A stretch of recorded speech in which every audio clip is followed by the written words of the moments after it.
में बीजेपी का success rate समझिए। हैदराबाद की जनता ने भी आदरणीय नरेंद्र मोदी जी, भारत के प्रधानमंत्री जी की विकास यात्रा पर मुहर लगाई है। विश्वास के साथ कह सकता हूं कि तेलंगाना की जनता ने भ्रष्ट केसीआर की सरकार और टीआरएस की सरकार को अलविदा कहने का समय आ गया है और वो कहना चाह रही है, ये नतीजे बता रही है।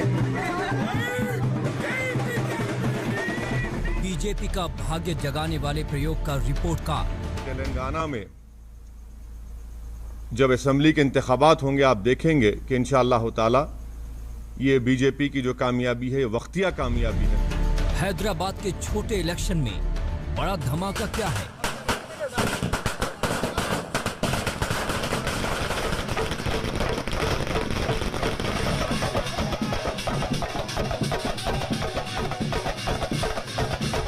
भगवा वर्सेस भाईजान में कौन किस पे पड़ा भारी? आंधी आंधी कहाँ आंधी है भाई?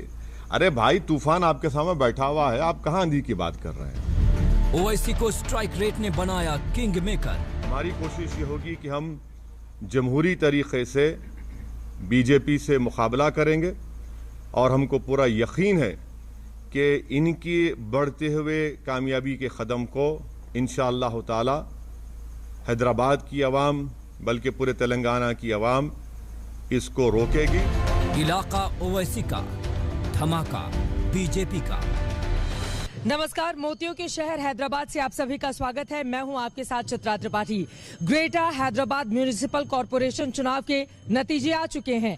आपको बता दें, इस चुनाव ने बीते कई दिनों से राष्ट्रीय सुर्खियां लगातार बटोरी। बीजेपी पूरे दमखम से चुनावी मैदान में उतरी और उसका रिजल्ट भी उसके सामने दिखा। इस चुनाव ने यह साबित कर दिया है कि चाहे लोकल हो या फिर लोकसभा, बीजेपी पूरे दमखम के साथ चुनावी मैदान में उतरती है और उसे जीतती भी है। इस चुनाव ने दक्षिण भारत में बीजेपी के लिए भाग्य के दरवाजे क्या खोल दिए हैं, अब ये विषय चर्चा में आ गया है।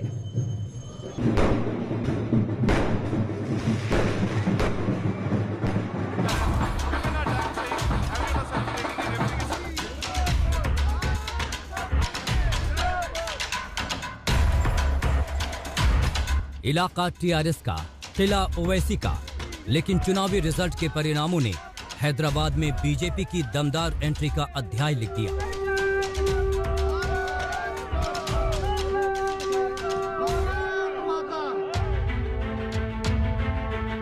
जो परिणाम सामने आए वो सियासत के मैदान में किसी चमत्कार से कम नहीं। सियासत की जिस जमीन पर बीजेपी के लिए दहाई का आंकड़ा छूना मुश्किल था, उसी सियासी जमीन पर बीजेपी ने असंभव मिशन को संभव में बदल दिया। बीजेपी नंबर 2 पार्टी बन गई, जबकि ओवैसी नंबर 3 पर पहुंच गए। टीआरएस को 55 सीटें मिली, बीजेपी को 48, एआईएमआईएम को 44 और कांग्रेस को 2 सीटें। बीजेपी नंबर 2 पार्टी बन गई। टीआरएस को 99 से 55 सीटों पर सिमटा दिया। हैदराबाद के छोटे इलेक्शन में बीजेपी की यह बहुत बड़ी जीत है। ये गली का चुनाव है, मैं इसे अपने दिल का चुनाव समझता हूं और मैंने कहा था कि हैदराबाद में भ्रष्टाचार को नस्तो नाबूद करने के लिए मैं हर जगह जाऊंगा और आज हैदराबाद की जनता ने मोदी जी के कहे हुए विकासवाद पर मुहर लगाई। उनका पुनः बहुत बहुत धन्यवाद। मैं इसके साथ साथ यह भी कहना चाहूँगा कि हैदराबाद में सारे तेलंगाना के लोग रहते हैं और इसलिए सारे तेलंगाना के लोगों ने ही एक इस चुनाव के माध्यम से आने वाले तेलंगाना चुनाव के नतीजों के बारे में स्पष्ट किया है। इस चुनाव में हमने स्पष्ट रूप से कहा था कि हैदराबाद में अनफॉर्चुनेटली टीआरएस और एमआईएम का गठजोड़ काम कर रहा था। दोनों ने बहुत टेक्टिकल अंडरस्टैंडिंग के साथ चुनाव लड़ा। जनता ने दोनों को ही कम करने का काम किया है। हैदराबाद के लोकल इलेक्शन को समझने के लिए आपको 2016 और 2020 के रिजल्ट के अंतर को समझना होगा। 2016 में बीजेपी ने 4 सीटें जीती, 2020 में 48 सीटें जीती। बीजेपी 4 से 48 सीट तक पहुंची, 12 गुना ज्यादा सीटें जीती। बीजेपी मैजिक फिगर तक नहीं पहुंच सकी, लेकिन टीआरएस और ओवैसी का सपना तोड़ दिया, क्योंकि क्षत्रिय क्षत्रपों को उनके गढ़ में घुसकर सीधी बीजेपी ने चुनौती दी और अपने विस्तार से विरोधियों को बेचैन कर दिया। बेचैनी की वजह योगी का ट्वीट। बीजेपी के रणनीतिकारों ने बड़े बड़े धुरंधरों को चित कर दिया। चुनावी भिड़ंत जबरदस्त थी, मुकाबला सीधी टक्कर का था। रोड़ा बनकर खड़े थे ओवैसी, टीआरएस ने झोंक रखी थी ताकत। चुनावी बिसात पर शह और मात का खेल खेला गया। एआईएमआईएम और टीआरएस ने अलग अलग चुनाव लड़ा, लेकिन रणनीति एकदम क्लियर बनाई। दोनों की नीति और नियत स्पष्ट थी। ओवैसी को बीजेपी के हमले से अपने गढ़ को महफूज रखना था, तो टीआरएस को अपनी परफॉर्मेंस को दोहराकर सीटों को बीजेपी की झोली में जाने से रोकना था। 150 सीटों पर टीआरएस ने चुनाव लड़ा, महज 51 सीटों पर एआईएमआईएम ने चुनाव लड़ा। एआईएमआईएम ने मुस्लिम वोटों को टारगेट किया। 99 सीटों पर बीजेपी वर्सेस टीआरएस की लड़ाई। यहाँ पर ढोल ताशे बजाए जा रहे हैं ताकि ये जो मैसेज है यहाँ से दिया जा सके कि कितने उत्साह में यहाँ के कार्यकर्ता हैं, और उसी की तस्वीरें इस वक्त आप देख पा रहे हैं। यकीनन आज का दिन बीजेपी के लिए काफी ज्यादा महत्वपूर्ण, उसके लिए सेलिब्रेशन का ये वक्त है, और वही सेलिब्रेट करते हुए अपने इस हैदराबाद के बीजेपी दफ्तर में बीजेपी के तमाम कार्यकर्ता इस वक्त नजर आ रहे हैं। देखना दिलचस्प रहेगा कि आज ये जो उसकी जीत हुई है, इसके जरिए 2023 को कैसे वो सुनिश्चित करती है, दक्षिण के इस दरवाजे के जरिए बाकी राज्यों में वो कैसे पैर पसारती है। हैदराबाद में बीजेपी ने चुनावी प्रयोग किया, तो बीजेपी के प्रयोग के जवाब में एक और प्रयोग किया गया। एआईएमआईएम ने सिर्फ 51 सीटों पर चुनाव लड़ा, जो मुस्लिम बाहुल्य क्षेत्र थे, जबकि 99 सीटों पर वोटों का बंटवारा रोकने के लिए चुनाव नहीं लड़ा। मकसद था टीआरएस और बीजेपी में 1 to 1 लड़ाई हो। हुआ भी यही, लेकिन बीजेपी का प्रयोग विपक्ष के काउंटर प्रयोग पर भारी पड़ा। 51 सीटों पर भगवा बनाम भाईजान की सीधी टक्कर हुई। वहीं 99 सीटों पर टीआरएस बनाम बीजेपी। 2016 में हुए चुनाव में दो बड़े प्लेयर ही थे, एक चंद्रशेखर राव और दूसरे ओवैसी। लेकिन 4 साल बाद हैदराबाद को भाग्यनगर बनाने निकली बीजेपी का भाग्य जाग उठा। लोकल चुनाव में बीजेपी का अच्छा प्रदर्शन, विकल्प के तौर पर हैदराबाद में उभरी बीजेपी। दक्षिण भारत में बीजेपी का गृह प्रवेश हो गया। 2023 का ट्रेलर बीजेपी ने रिलीज कर दिया। हैदराबाद के चुनावी परिणाम का मतलब बीजेपी के लिए क्या है, इसे समझने के लिए आपको कुछ सियासी भविष्यवाणी सुनानी होगी, जो परिणाम से पहले बीजेपी को लेकर की गई थी। ओवैसी ने अपनी सियासी जमीन बचाई, वोटरों पर मजबूत पकड़ कायम रखी, लेकिन बीजेपी से लड़ाई में टीआरएस लड़खड़ा गई। अमित शाह ने भाग्य लक्ष्मी माता से आशीर्वाद लिया था, तो फायर ब्रांड मुख्यमंत्री योगी ने भाग्यनगर का वादा किया था। यहाँ पर एक परिवार और उनकी मित्र मंडली को लूट खसोट की आप छूट देने के लिए यहाँ पर एक फिर से उन्हें फ्रीडम देना चाहते हैं, या फिर मित्रों हम सबको तय करना होगा कि हैदराबाद को भाग्यनगर बना करके फिर से विकास की नई बुलंदियों तक पहुंचाना है, तो हम सबको तय करना है। उत्तर प्रदेश में भारतीय जनता पार्टी की सरकार आई, हमने फैजाबाद को अयोध्या कर दिया, तो फिर इसका वास्तविक नाम भाग्यनगर क्यों नहीं हो सकता? अगर यहाँ पर जनता भाग्यनगर। तो क्या हैदराबाद में जिस भाग्य के भरोसे बीजेपी ने सियासी जंग लड़ी, उसी रणनीति से बीजेपी का भाग्य जाग उठा? आज तक जिस सियासी मैदान में टीआरएस और ओवैसी दशकों से प्रैक्टिस कर रहे हैं, उसी पिच पर आकर बीजेपी ने पूरी बाजी पलट कर रख दी। इस चुनावी नतीजों के मतलब और मायने क्या हैं, इस पर चर्चा तो शुरू हो गई है, लेकिन यकीनन भारतीय जनता पार्टी के लिए ये चुनाव काफी ज्यादा अहमियत वाला रहा।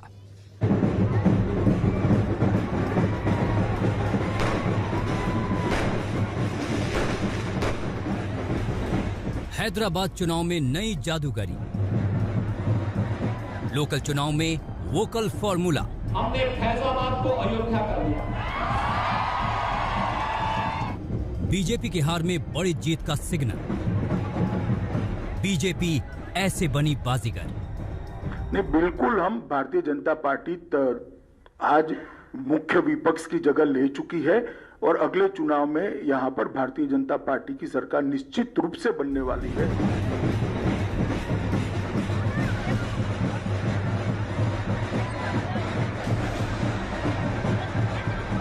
देश में पहली बार किसी निकाय चुनाव में ऐसा शक्ति प्रदर्शन देखा गया। हैदराबाद के लोकल चुनाव में बीजेपी के वोकल रणनीति ने सियासत के मजे हुए खिलाड़ियों को मात दे दी, वो भी विरोधियों के मजबूत किले में घुसकर। तेलंगाना में हुए लोकल चुनाव में बीजेपी के लिए मायने बहुत बड़े हैं, इसे यूं समझिए। लोकल चुनाव में राष्ट्रीय लेवल का प्रचार, रणनीतिकार भूपेंद्र यादव को सौंपा जिम्मा। राष्ट्रीय लीडरशिप ने चुनावी प्रचार किया। बड़े नेता प्रतिष्ठा दांव लगाने से पीछे नहीं हटे। राष्ट्रीय पार्टी होते हुए सब कुछ दांव पर लगाया। पार्टी अध्यक्ष और अमित शाह ने रोड शो किया। लोकल चुनाव में मैनिफेस्टो जारी किया गया। विकास के साथ राष्ट्रवाद पर चुनाव लड़ा। जिस वक्त हैदराबाद की सड़क केसरिया नजर आई थी, उस वक्त बीजेपी के मंसूबों का अंदाजा लग गया था। हैदराबाद से निकलकर नेशनल पॉलिटिक्स में कूदे ओवैसी को बीजेपी ने उनके ही घर में घेरा।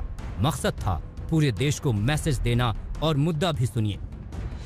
मैं आपको हैदराबाद की जनता को भरोसा दिलाना चाहता हूं कि हम हैदराबाद को नवाब निजाम कल्चर से मुक्त होकर एक मिनी इंडिया बने ऐसा शहर बनाने की दिशा में आगे बढ़ेंगे।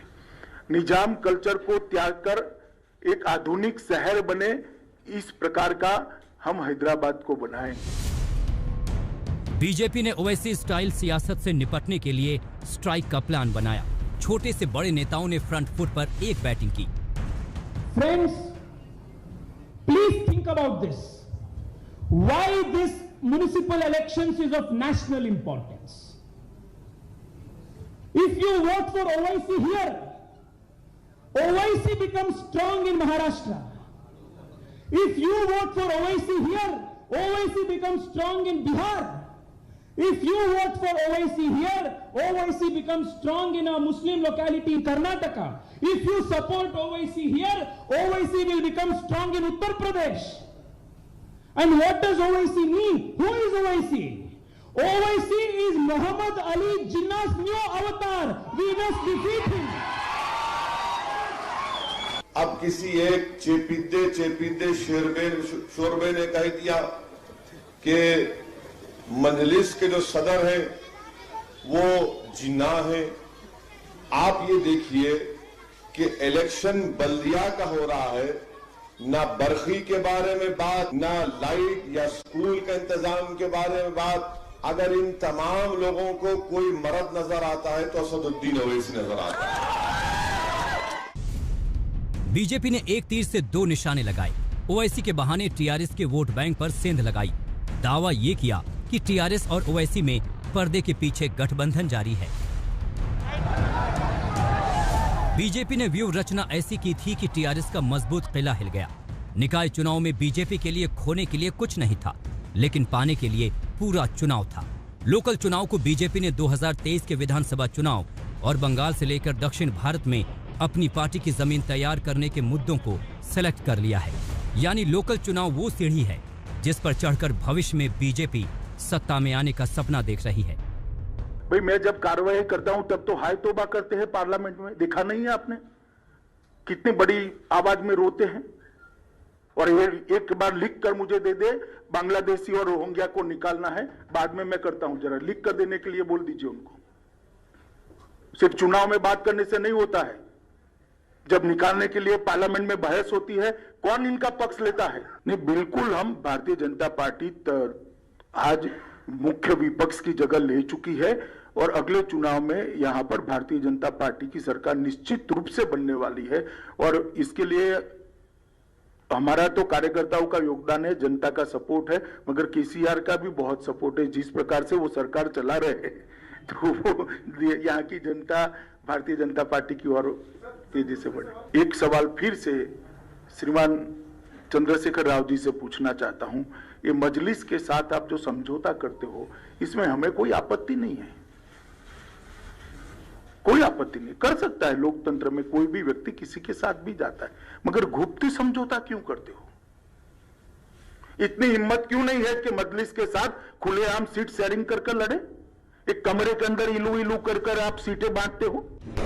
हैदराबाद के लोकल चुनाव में बीजेपी के परफॉर्मेंस के पीछे की बड़ी बातें समझिए। बड़ी बात नंबर 1, तेलंगाना में बीजेपी का मजबूत जनाधार। बड़ी बात नंबर 2, ओवैसी की पार्टी को घेरने में कामयाब। बड़ी बात नंबर 3, 2023 विधानसभा चुनाव में फायदा होगा। बड़ी बात नंबर 4, बंगाल इलेक्शन का चुनावी एजेंडा तय है।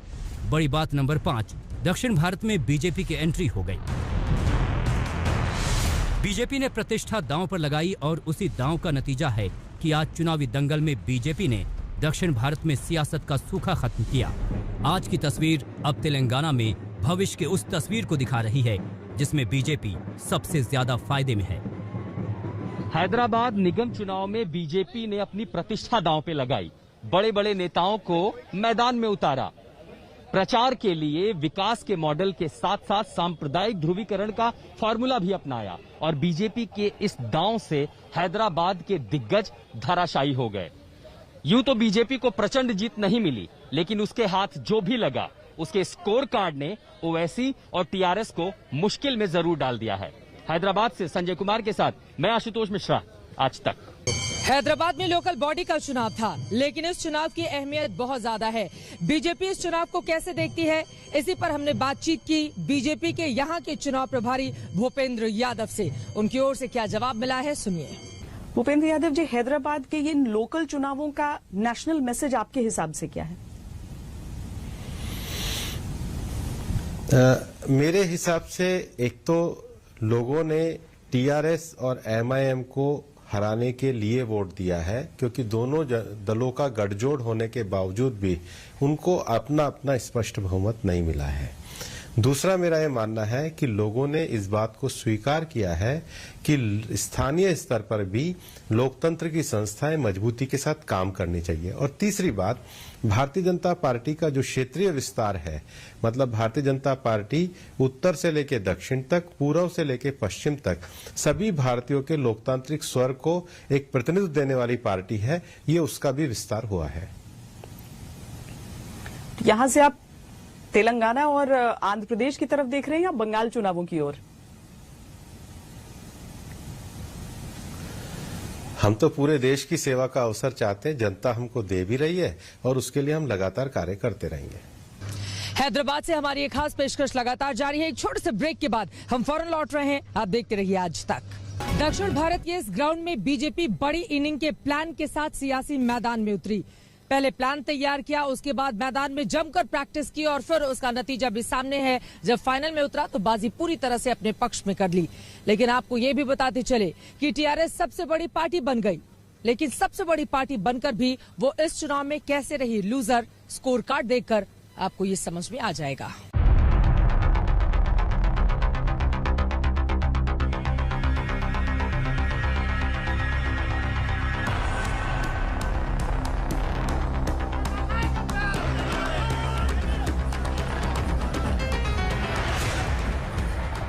रिजल्ट डे पर झूमते और नाचते टीआरएस समर्थकों की ये तस्वीरें जीत पर जश्न की हैं।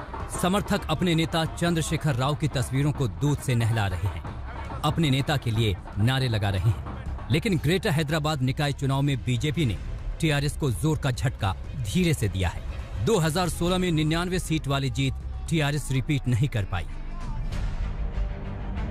हैदराबाद निकाय चुनाव में बीजेपी ने ऐसा प्रहार किया कि 99 सीटें जीतने वाली टीआरएस 55 सीटों पर सिमट गई, यानी बीजेपी की वजह से 44 सीटों का नुकसान हुआ। टीआरएस 99 सीटों से लुढ़कर 55 सीट पर आ गई। ये टीआरएस के लिए सबसे बड़ा झटका है।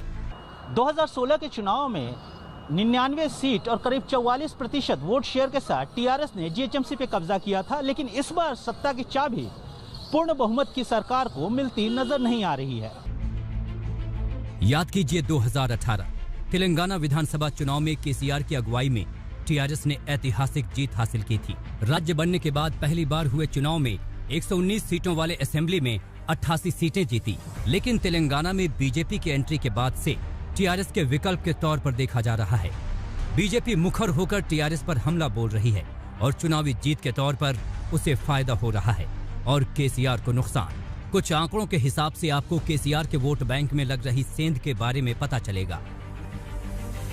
2018 विधानसभा में बीजेपी 1 सीट जीती। 2019 लोकसभा चुनाव में बीजेपी ने 4 सीटें जीती। केसीआर की बेटी लोकसभा चुनाव हारी।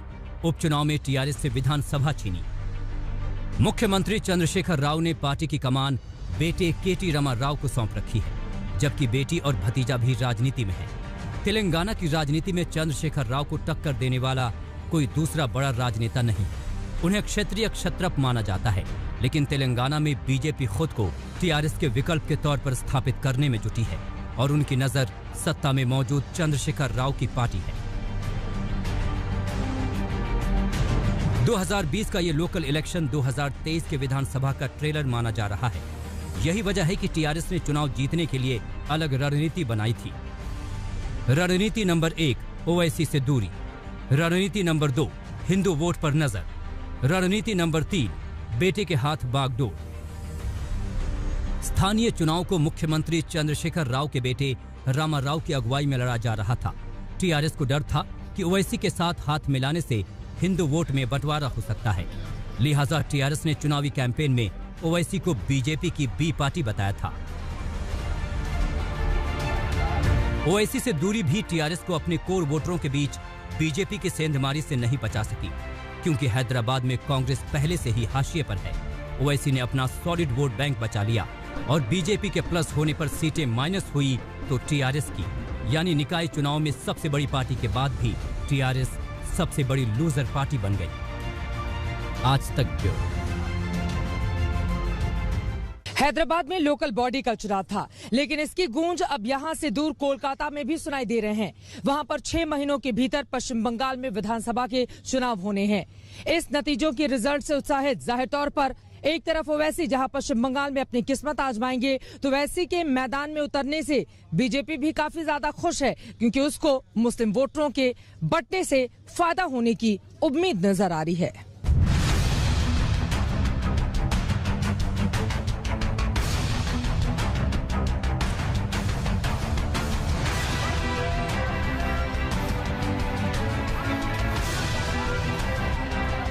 बहुमत के साथ भारतीय जनता पार्टी यहाँ सरकार बनाने जा रही है। ममता दीदी उसको बीजेपी के मिशन बंगाल के लिए एक उछाल मिल सकती है ग्रेटर हैदराबाद के नगर निगम चुनाव से।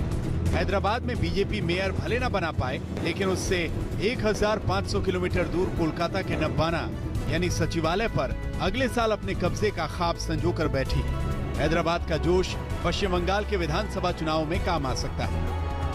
2019 में बंगाल में 18 सीट हासिल करने के बाद बीजेपी बार बार बंगाल में 2021 के चुनाव पर नजर बनाए हुए थी, लेकिन अब इन नतीजों के साथ मानिए हौसला कई गुना ज्यादा बढ़ गया है और दल बल के साथ चुनाव में उतरने की तैयारी भी लगभग पूरी है। लिहाजा 2021 के बंगाल के चुनाव पर न सिर्फ नजर होगी, बल्कि अपने नजरिए के साथ जीत हासिल करने का प्रयास भी।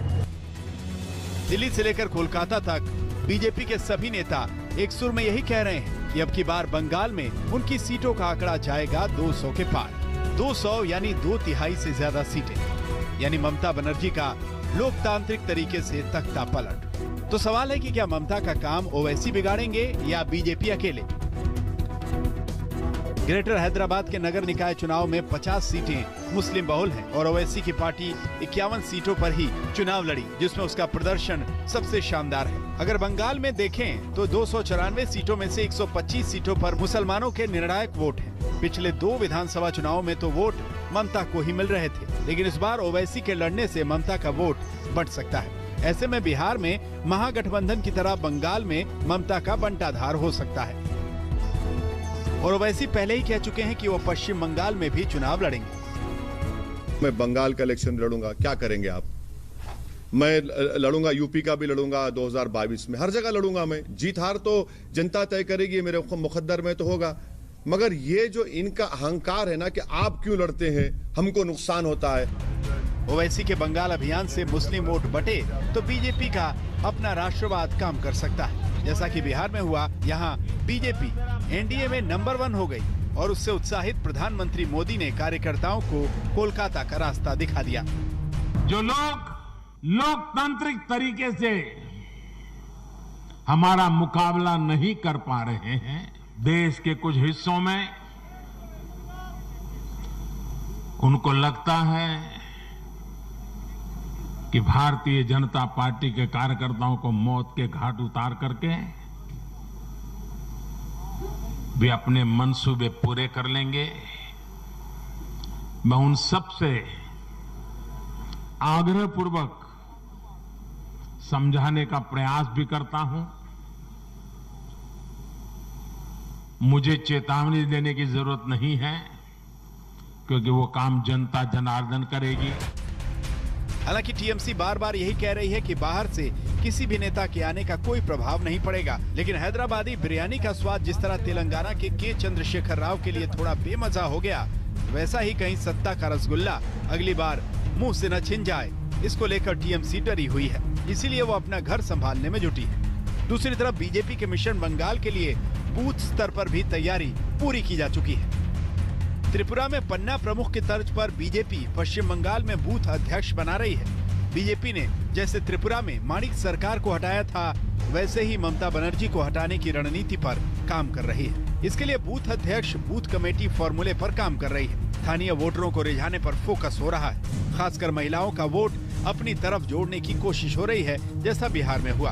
बूथ स्तर पर टीएमसी से हर स्तर पर लड़ने की तैयारी हो रही है। पश्चिम बंगाल में 78,000 पोलिंग बूथ हैं। इनमें से 80% बूथ पर बीजेपी अपना अध्यक्ष बना चुकी है, लेकिन मुर्शिदाबाद और मालदा जैसे इलाके में बीजेपी को बूथ प्रतिनिधि नहीं मिल पाए हैं। लेकिन पिछली जीत और जमीन पर कार्यकर्ताओं के बढ़ते उत्साह से बीजेपी 2021 के नतीजे को बदलने का दम दिखा रही है। इसीलिए बीजेपी ने तय किया है कि उसके बड़े नेता हर महीने राज्य में दस्तक देंगे। अभी कोई तिथि निश्चित नहीं हुआ है, लेकिन हर महीना आएंगे, जरूरत पड़ने से ज्यादा भी आएंगे। जबकि महीना का प्रवास हो चुकी है, अगले महीना का तिथि वो लोग बताएंगे। प्रधानमंत्री नरेंद्र मोदी ने पिछले लोकसभा चुनाव से पहले ही बंगाल में पूरा जोर लगाया था। जिस तरह यूपी में एसपी बीएसपी ने हाथ मिलाया था, उसको देखते हुए बीजेपी ने बंगाल से ज्यादा सीटें हासिल करने की रणनीति बनाई। पन्ना प्रमुख से बीजेपी को त्रिपुरा में फायदा मिला कि 2013 में 2% वोट पाने वाली बीजेपी 2018 में 43% वोट पर आ गई। बीजेपी ने 25 साल पुरानी माणिक सरकार को सत्ता से बेदखल कर दिया।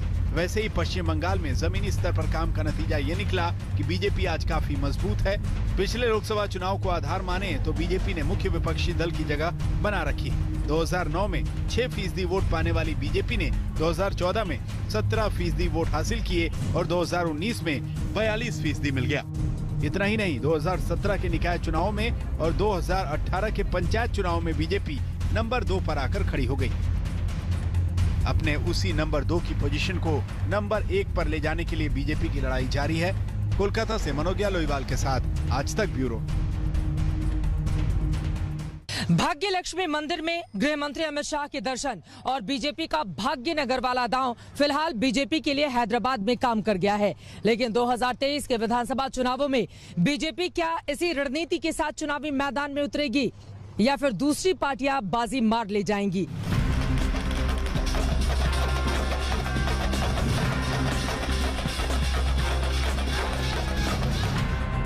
ओवैसी का स्ट्राइक रेट जबरदस्त है। आंधी आंधी कहाँ आंधी है भाई? अरे भाई, तूफान आपके सामने बैठा हुआ है, आप कहाँ आंधी की बात कर रहे हैं? किला बच गया, लेकिन मुश्किल बढ़ गई।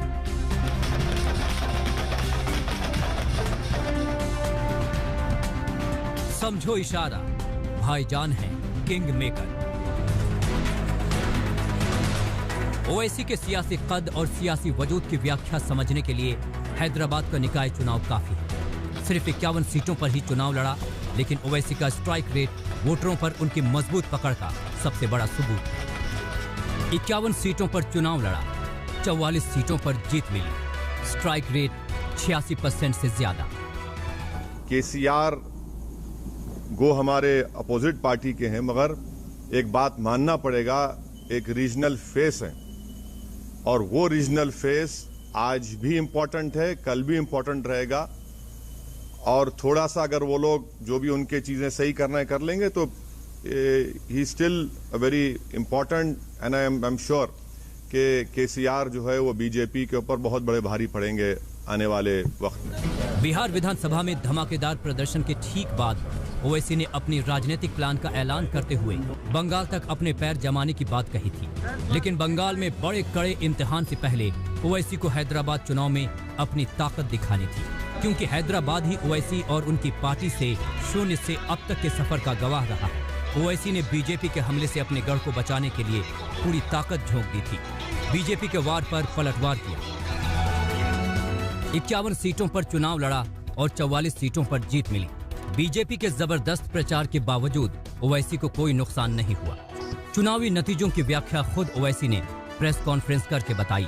इसी में ओवैसी ने आगे का रोड मैप भी बताया कि हमारा ये कांस्टेंट आवाम के दरमियान में रहना, उनसे मुलाकात करना, आवाम को दस्तयाब रहना, या जिसको अंग्रेजी में कहते हैं एक्सेसिबल रहना, वो भी हमारी कामयाबी में एक बहुत बड़ा रोल अदा किया।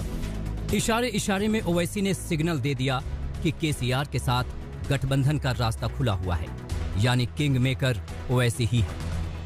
यकीनन बीजेपी जीती है और ये अवाम का फैसला है, और हमारी कोशिश ये होगी कि हम जमहूरी तरीके से बीजेपी से मुकाबला करेंगे, और हमको पूरा यकीन है कि इनकी बढ़ते हुए कामयाबी के कदम को इंशाअल्लाह ताला हैदराबाद की आवाम, बल्कि पूरे तेलंगाना की आवाम इसको रोकेगी।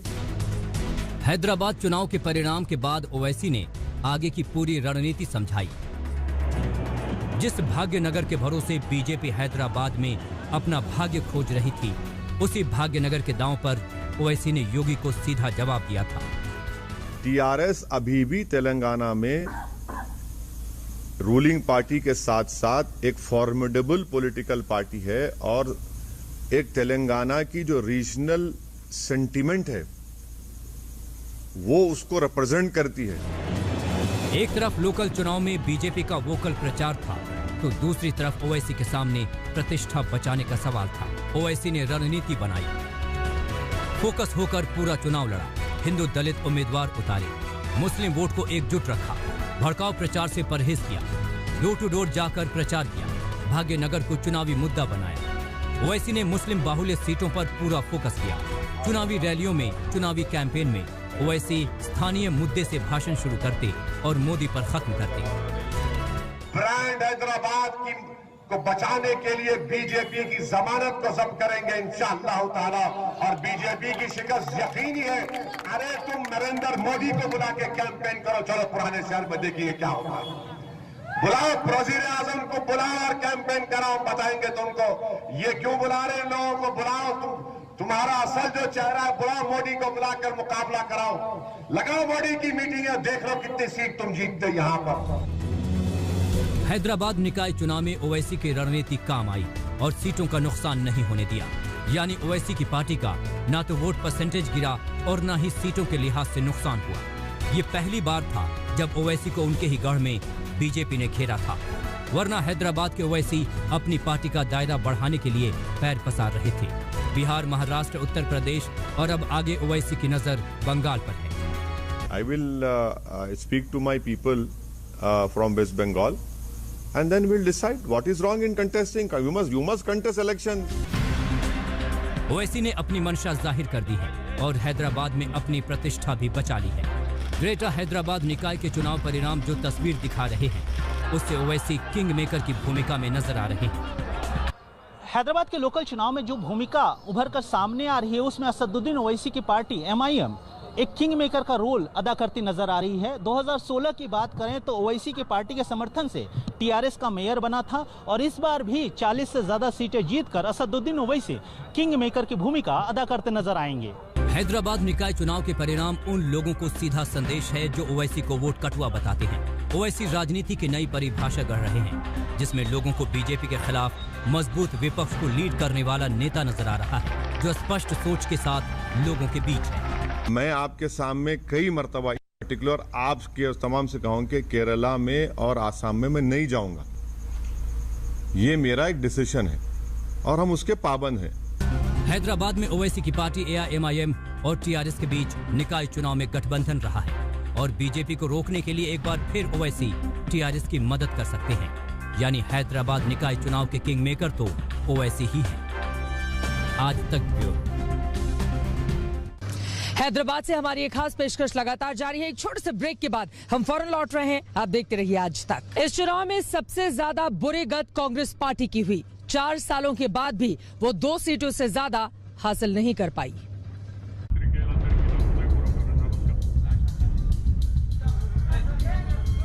कांग्रेस का बिहार असेंबली इलेक्शन जैसा परफॉर्मेंस हैदराबाद के लोकल इलेक्शन में भी जारी है। स्कोर कार्ड पर नजर डालें तो समझ में आएगा कि कांग्रेस के हाथ खाली हैं।